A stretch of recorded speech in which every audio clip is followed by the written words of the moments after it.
जैसे एक हेडलाइट होती है ना गाड़ी की, हेडलाइट अगर नहीं है तो आप रास्ता तय नहीं कर पाओगे। सर मुझे ब्रूस ली की एक बात याद आ रही है यहाँ से, वो कुछ ऐसी है कि ब्रूस ली कहते हैं कि यार मुझे उस इंसान से डर नहीं लगता कि जो कि 100 तरह से किक मारना जानता है, मुझे उस इंसान से डर लगता है जो एक किक पे 100 बार प्रैक्टिस कर चुका है। जिस कॉन्सेप्ट पे आपको थोड़ा सा डाउट होता है सर, अगर मान लिया लग रहा है कि हमें कोई हमारे लिए टॉपिक थोड़ा हार्ड है या कुछ है, तो देखें कि ज़्यादा से ज़्यादा उसके PYQs पे प्रैक्टिस करें। अभी PYQ आपको एक डायरेक्शन देते हैं कि किस तरह से कितना पढ़ना है, कैसा पढ़ना है। और बात करते हैं अगर रिवीजन की, तो सर कैसे रिवाइज रखें, क्या लास्ट मोमेंट पे रिवाइज करना चाहिए, वो कैसे आप बताएंगे बच्चों को? सबसे ज्यादा काम यही करने वाले हैं PYQs, क्योंकि यही बताएंगे किस लेवल के क्वेश्चन आते हैं, किस टाइप क्वेश्चन आते हैं। बहुत सारे क्वेश्चन ऐसे होते हैं जो आई वुड से repeated in the form of concept है। रिपीटेड क्वेश्चन नहीं है but repeated in the form of concept है कि इस कॉन्सेप्ट से आता है, इस कॉन्सेप्ट से ये वाले टाइप का क्वेश्चन ज्यादा बनता है। कोई क्वेश्चन आया सिंपल सा ठीक ठाक सा क्वेश्चन ना, आपको लग रहा है कॉन्सेप्ट तो हल्का सा, लेकिन हो क्यों नहीं रहा मेरे से। अगर आपको कुछ चीज आती है और फिर गलत करते हो तो मेरे हिसाब से वो पाप है, मेरे हिसाब से वो पाप है। हेलो बच्चों, आई गेस आप लोग बहुत बढ़िया कर रहे होंगे घर पर, और आपकी जो NMTC की प्रिपरेशन है वो भी बहुत बढ़िया से चालू हो गई होगी, राइट? तो लेकिन अब प्रिपरेशन करते करते हम उस मोड़ पर आ गए हैं जब हमको ये पता लग रहा है कि सर अब एग्जाम आने वाला है। तो आई वुड से सर अब अपन क्या करें? बच्चों का बहुत ना सवाल आता है इस तरीके का कि सर अब एग्जाम आने वाला है, जैसे 31 अगस्त को अपना NMTC का एग्जाम है, तो बच्चे सबसे ज्यादा यही पूछते हैं कि सर हम अब क्या करें कि कॉन्सेप्ट रिवाइज हो गया है या प्रिपरेशन हो गई है, तो वो जो फाइनल टिप एंड ट्रिक्स होती है ना, वो कैसे रहे? बिल्कुल सर, अभी जो लास्ट का टाइम है, अगर हमने प्रिपरेशन अपनी कितनी भी अच्छी की हो, अगर हम लास्ट में चीज़ों को ऑर्गेनाइज नहीं कर पा रहे हैं, अगर उस प्रोडक्टिविटी हमारी निकल के नहीं आ पा रही, तो कोई फायदा नहीं हमारी प्रिपरेशन को करने का। उसी के लिए हमने कुछ पॉइंट्स के थ्रू बातें करेंगे हम आपके साथ, सर के साथ मिलकर कुछ डिस्कशन होगा कि क्या पॉइंट्स जो आपको अभी माइंड में अपने रखने चाहिए। कई बार हम पढ़ने में इतने ज़्यादा बिजी होते हैं कि पढ़ते ही रहते हैं, लेकिन कुछ और चीज़ें जो अदर देन ये होती हैं मैथ्स वगैरह, जो हमें ध्यान में रखनी चाहिए, वो हम एक बार बता दे रहे हैं आपको। बिल्कुल बिल्कुल। सो सबसे पहले आई would say sir paper pattern बहुत ज्यादा इंपॉर्टेंट है। फॉर एग्जांपल जैसे अगर हम सब जूनियर एंड जूनियर की बात करते हैं तो पेपर पैटर्न हम दो कैटेगरीज में डिवाइड कर लेते हैं, right? First one being MCQs and other one being I would say fill in the blank type, है ना? Yes sir, fill in the blank type. इसमें 15 क्वेश्चंस। अब देखो दिक्कत क्या है, यहां पर तो अपने पास है 4 ऑप्शंस, उसमें से अपन कुछ भी टिक कर सकते हैं, बट ये पता होना बहुत जरूरी है क्योंकि इसके अकॉर्डिंग ही हम अपनी जो प्रिपरेशन है वो कर सकते हैं। कि हमें पता होगा कि अच्छा 15 क्वेश्चन आने वाले हैं जो MCQ रहेंगे और 15 question fill in the blank subjective type होंगे, इंटीजर टाइप होंगे, हम बोल सकते हैं, राइट? तो उस तरीके से अपनी प्रिपरेशन रखें। तो ये चीज बच्चों सबसे ज्यादा ध्यान रखना कि पेपर पैटर्न है क्या। अब ये पेपर पैटर्न तो पता लग गया, लेकिन इसके अंदर भी हमको और क्या पता लगना चाहिए? I would say sir negative marking. बिल्कुल सर, ये बहुत इंपॉर्टेंट है, right? I guess sir please negative marking अगर सर नेगेटिव मार्किंग का भी हमने जैसा कि देखा कि 15 क्वेश्चन है और 15 क्वेश्चन में हमारा डिवाइडेड है, यानी कि 2 पार्ट्स में हमारा है। जैसा कि आपने बताया कि फिल इन द ब्लैंक्स वाला पार्ट होता है और ये वाला हमारा एक काइंड ऑफ MCQ हम इसे ले सकते हैं, वो वाला पार्ट है। इसमें आपकी यानी कि आप कह सकते हो 0.50 नेगेटिव मार्किंग होती है और इस वाले पार्ट में आपका 0.25 नेगेटिव मार्किंग होती है, यानी 1/4 आपका नेगेटिव मार्किंग में इस तरीके से कटता है। अगर हमें पता ही नहीं है कि नेगेटिव मार्किंग होती है तो हम अपनी मर्जी से सर जवाब दे के आएंगे और ऑब्वियसली जो हमने सही किए होंगे वो भी हमारे गलत ही माने जाएंगे क्योंकि नेगेटिव मार्किंग में वो भी सैक्रिफाइस हो जाएंगे। करेक्ट। तो इस बात का ध्यान ये रखना है कि अगर श्योर हो तो ही आंसर लिखना, वरना क्या होगा ना, अपने जो पुराने क्वेश्चन जो सही भी है ना उनमें से भी मार्क्स कटते जाएंगे इस नेगेटिव की वजह से।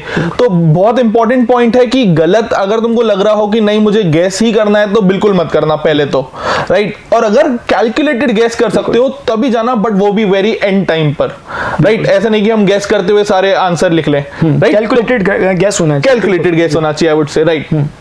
ओके। और बात करते हैं अगर रिवीजन की, तो सर कैसे रिवाइज रखें, क्या लास्ट मोमेंट पे रिवाइज करना चाहिए, वो कैसे आप बताएंगे बच्चों को? सर कॉन्सेप्ट रिवीजन में तो क्योंकि हमारा एक तो मैथ्स का पेपर है और उसमें भी हम इस तरह का पेपर दे रहे हैं जो कि सेशनल एग्जाम से डिफरेंट है। मतलब ये आपके स्कूल का या क्लास टेस्ट टाइप का नहीं है कि जो क्वेश्चन आप पढ़ते हो वो आ जाएगा एग्जैक्टली। तो उसमें एक बारी के लिए बच्चा थोड़ा बहुत रट्टे वगैरह मार के भी चल सकता है। करेक्ट। यहाँ पे कॉन्सेप्ट ही आपकी की है, अगर आपके कॉन्सेप्ट में आप स्ट्रॉन्ग है तो डेफिनेटली आप काम कर पाओगे।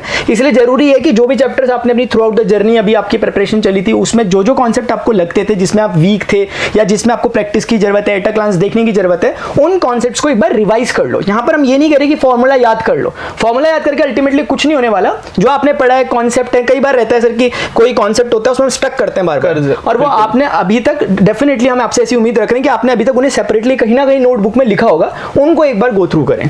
तो आई वुड से इसका अगर हम ब्रीफ बोले तो सर कुछ स्टिकी नोट टाइप बना लें कि इसको बना करके रख लें और पता लगा ले कि हाँ यहाँ पर मैं बार बार अटकता था, तो वो क्या जगह है जहां पर हम एग्जाम में जाके वापस ना फंस जाएं। हाँ, इससे एक फायदा ये भी होगा सर कि अगर हमें डायरेक्ट रिजल्ट टाइप याद होंगे, यानी कि अगर हम 2-3 लाइनों की अगर हमारी प्रैक्टिस अच्छी रहेगी तो एग्जाम में टाइम बचेगा हमारा उससे। करेक्ट, डायरेक्टली रिजल्ट्स पता होंगे तो हम अप्लाई कर सकते हैं रादर देन वापस से निकालने से। एब्सोल्युटली ठीक है। नेक्स्ट मोस्ट इंपॉर्टेंटली पीवाईक्यूज, सबसे ज्यादा काम यही करने वाले हैं पीवाईक्यूज, क्योंकि यही बताएंगे किस लेवल के क्वेश्चन आते हैं, किस टाइप क्वेश्चन आते हैं। बहुत सारे क्वेश्चन ऐसे होते हैं जो आई वुड से repeated in the form of concept है। रिपीटेड क्वेश्चन नहीं है but repeated in the form of concept है कि इस कॉन्सेप्ट से आता है, इस कॉन्सेप्ट से ये वाले टाइप का क्वेश्चन ज्यादा बनता है, तो उसके लिए I would say PYQs are the best source. और हमें पता भी चलता है कि जो एग्जामिनर है क्वेश्चन में उनकी साइकी क्या, किस तरीके से वो काम करे, किस तरीके से क्वेश्चन पे सोच रहे हैं। और पीवाईक्यूज मतलब की है, जैसे एक हेडलाइट होती है ना गाड़ी की, हेडलाइट अगर नहीं है तो आप रास्ता तय नहीं कर पाओगे। पीवाईक्यू आपको एक डायरेक्शन देते हैं कि किस तरह से कितना पढ़ना है, कैसा पढ़ना है। तो डेफिनेटली पीवाईक्यूज पे आपको जाना ही जाना चाहिए। पीवाईक्यूज जितने ज्यादा आप देख सकें लास्ट प्रीवियस ईयर क्वेश्चंस, उतने ज्यादा आपके लिए बेहतर रहेगा। जिस कॉन्सेप्ट पे आपको थोड़ा सा डाउट होता है सर, अगर मान लिया लग रहा है कि हमें कोई हमारे लिए टॉपिक थोड़ा हार्ड है या कुछ है, तो देखें कि ज्यादा से ज्यादा उसके पीवाईक्यूज पे प्रैक्टिस करें अभी। करेक्ट, तो ये एक तरीका हो सकता है। राइट, जैसे ही सर आपने बोला कि लास्ट में वो जो कॉन्सेप्ट्स वीक रह गए हैं, तो उनके लिए क्या करें, उसको प्रैक्टिस ज्यादा करें या जो मेरे स्ट्रॉन्गर पार्ट्स हैं उस पे पार्ट ज्यादा वर्क करें? Sir as per my view मेरा मानना यह है इस केस में कि हमारे पास टाइम इतना ज्यादा नहीं बचा हुआ कि हम नए टॉपिक्स को उठाएं। बेटर रहेगा कि हमारे जो पुराने टॉपिक्स हैं जो हमने पढ़ लिए, कहीं ऐसा एक रिग्रेट ना हो, मतलब एग्जाम में हम बैठे हो और हमें ऐसा रिग्रेट ना हो कि यार ये तो इजी क्वेश्चन था, हमसे नहीं हो पा रहा। एक बार के लिए जो आपने अभी बिल्कुल नहीं पढ़ा उसे नहीं पढ़े। मेरा तो मानना है सर, आप क्या बोलते हैं इस बारे में? तो आई वुड से द सेम कि अगर आपको कुछ चीज आती है और फिर गलत करते हो तो मेरे हिसाब से वो पाप है। मेरे हिसाब से वो पाप है, राइट, कि क्योंकि आ रहा था फिर भी नहीं कर पाए, रादर देन हम बोल रहे हैं कि अब अच्छा तुम्हारे जो टॉपिक्स अच्छे हैं उसको पढ़ो, वो मत जाओ कि जिसको हमने पढ़ा ही नहीं है, क्योंकि अब हमारे पास बीइंग प्रैक्टिकल हमारे पास उतना टाइम नहीं है कि हम उसको वापस से करें या उसको पूरा गो थ्रू करें बेसिक से और फिर उसके ऊपर क्वेश्चन करें। सर मुझे ब्रूस ली की एक बात याद आ रही है यहाँ से, वो कुछ ऐसी है कि ब्रूस ली कहते हैं कि यार मुझे उस इंसान से डर नहीं लगता कि जो कि 100 तरह से किक मारना जानता है, मुझे उस इंसान से डर लगता है जो एक किक पे 100 बार प्रैक्टिस कर चुका है। करेक्ट, तो पूरा गेम उसी का है। तो I guess targeted practice says it all about the same, right. अच्छा सर, ये तो सब बात हो गई अपनी कि एग्जाम में जाने से पहले कैसे वर्क करा जाए। बट सबसे ज्यादा और दिक्कत आती है एग्जाम में बैठते हैं, ड्यूरिंग स्ट्रेस है, नर्वसनेस है, और वो कंपटीशन लेवल पता लगता है उस टाइम पर, तो कुछ उसके बारे में भी बात कर लेते हैं, राइट? ठीक है सर, उसके बारे में बात करते हैं। ड्यूरिंग एग्जाम हम क्या कर सकते हैं उसी के बारे में लेते हैं। देखिए एग्जाम का एक अलग ही मतलब जो नेचर होता है, जब आप एग्जामिनेशन हॉल में बैठे हैं, आज से पहले आपने प्रीवियस ईयर क्वेश्चन कर लिए, जब आप प्रीवियस ईयर क्वेश्चन कर रहे हो आपको पता है कि आपके ऊपर कोई प्रेशर नहीं है, आप अपने रूम में कंफर्ट जोन में बैठे हो। एग्जामिनेशन में एक सिंपल सा क्वेश्चन 2 और 2 जोड़ना भी कई बार 5 बोल देता है इंसान, ऐसी गलती भी कई बार रहती है। एग्जामिनेशन का एनवायरमेंट इस तरह का रहता है, लेकिन हमें वहां पर काम रहना है। फिलहाल जो हम ये पॉइंट डिस्कस कर रहे हैं आपके साथ वो है skip and return. Skip and return का मतलब यहाँ पर यह है, स्किप मतलब क्योंकि आपके पास एक लिमिटेड टाइम आपको मिला हुआ है, उसमें आपको क्वेश्चंस करने और अच्छी वैरायटी के क्वेश्चंस वहां पे डाले जाते हैं। मतलब ऑलमोस्ट आप ऐसा मान के चलो कि वो क्वेश्चन आपने देखा नहीं होगा पहले, आपको अपना दिमाग वहीं पर लगाना होगा, एनालिटिकल स्किल्स दिखाने होंगे। तो ऐसी सिचुएशन में कई बार क्या होता है, हम चीजें ईगो में अपना ईगो सामने आ जाता है। कोई क्वेश्चन आया सिंपल सा ठीक ठाक सा क्वेश्चन ना, आपको लग रहा है कॉन्सेप्ट तो हल्का सा लेकिन हो क्यों नहीं रहा मेरे से, तो आप अपने ईगो पे ले लेते हो और आप ज्यादा से ज्यादा टाइम उस पे लगा देते हो, और वो टाइम आपका आगे वाले क्वेश्चंस में जो इजी क्वेश्चन जो आप कर पाते थे वहां तक आप पहुंचे। इसीलिए ऐसे क्वेश्चंस को स्किप करना जरूरी है और एक बार के लिए मार्क कर लें कि हम वापस लौट के आएंगे, और बाद में रिटर्न आकर जब आपके पास टाइम हो जाता है, जब आपने सारे क्वेश्चन अटेम्प्ट कर लिए, फिर जाकर हमें उसे ट्राई करना चाहिए। करेक्ट। तो हम इसमें बोल सकते हैं कि पहले देखो इजी भी क्वेश्चंस होंगे, कुछ मॉडरेट भी होंगे, कुछ हार्ड भी होंगे, तो why not go for easy questions rather than hard questions? ये नंबर तो दोनों के बराबर मिलने वाले हैं ना, नंबर तो दोनों के बराबर मिलने वाले हैं, तो why not go for easy questions? तो पहले वो क्वेश्चंस करो जो बिल्कुल आते हैं, और जो नहीं आते हैं फिर उसके लिए हम स्किप एंड रिटर्न का ऑप्शन यूज करेंगे। और सर मेरा मानना है कि जो एग्जामिनर जो क्वेश्चन बनाते हैं ना, वो इसमें भी खेलते हैं, वो क्वेश्चन को जानबूझकर आपके साथ ऐसा क्वेश्चन फेंक के रख देंगे आगे पे आपके कि आप उसी में उलझे रह जाओ, तो आगे नहीं बढ़ पाओ। हाँ, आगे ना बढ़ पाओ, तो वो आपका टाइम भी आपसे चुराना चाहते हैं। तो सिर्फ ऐसा नहीं है कि आपको क्वेश्चन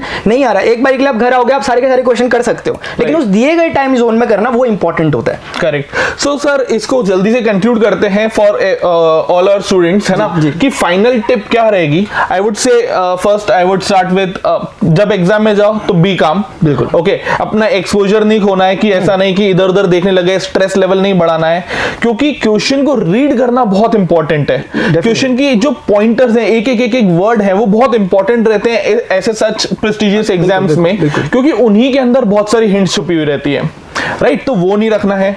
आई वुड मैं तो सर ये कहना चाहूंगा कि सबसे पहले मैं कॉन्ग्रेचुलेट करना चाहूंगा उन स्टूडेंट को जिन्होंने इवन एग्जाम को भरा। कई बच्चे ऐसे होते हैं जिन्हें पता ही नहीं है एग्जाम है या फिर Right. इसमें मैं कहना चाहूंगा गिरते शहसवार ही मैदानी जंग में वो तिफल ही क्या गिरेंगे जो घुटनों के बल चले। अगर आप लोगों ने इस एग्जामिनेशन को फिल करा है तो कहीं ना कहीं आपने एक कदम आगे बढ़ाया बाकी भीड़ में से आके, क्योंकि आप चाह रहे हो कि इसमें इसके फायदे क्या क्या होंगे आपको। आप फ्यूचर में जाओगे 10th के बाद जब 11th 12th में जाओगे, हो सकता है JEE या फिर कॉम्पिटेटिव एग्जाम CUT नीट वगैरह की प्रिपरेशन करो, वहां पर आपको पता चलेगा कि कितना काम की प्रैक्टिस आपने अपने अर्ली स्टेजेस में कर ली थी। तो इसीलिए सर इसका और हमें आउटकम पर ध्यान नहीं देना, मतलब हमें ये नहीं सोचना कि यार कैसा रिजल्ट रहेगा, जैसे कि सर कह रहे हैं काम रहना है, जितना आपने प्रैक्टिस की है, जितना आपने मेहनत की है, वो उसका फल आपको मिल के ही रहेगा। करेक्ट, क्योंकि जैसे ही सर ने बोला कि आगे बहुत काम आने वाला है ये, राइट, है ना। कैसे काम आने वाला है, कोई भी कंपटीशन दोगे आप लोग तो उसमें आपको पता लगेगा कि देखो इतने सारे बच्चे देते हैं, वो काइंड ऑफ एक्सपोजर मिलना बहुत जरूरी है। तो आई वुड से कोई भी ऐसा कोई टाइप का ओलंपियाड रहता है तो आप जरूर फिल कीजिए इसको, है ना। और आगे भी हम इसी तरीके से आपके लिए और भी ओलंपियाड्स और भी अलग अलग टाइप के एग्जाम्स लाते रहेंगे, है ना, थ्रू मोशन। तो आप उनको जरूर फिल कीजिए। I guess that's all for us. Definitely sir, और कॉन्ग्रेचुलेशंस और wish you all the best सभी स्टूडेंट्स को कि अच्छे से अपना पेपर दीजिए, हम आपके साथ हैं। और जो भी डाउट्स हो, जो भी क्वेरीज हो, स्टिल अगर आपको लगता है नीचे कमेंट सेक्शन में आप उन्हें लिख सकते हैं। Okay bye. ठीक है, बाय। ठीक है, हो गया कंप्लीट। कितना 10 मिनट हुआ होगा शायद।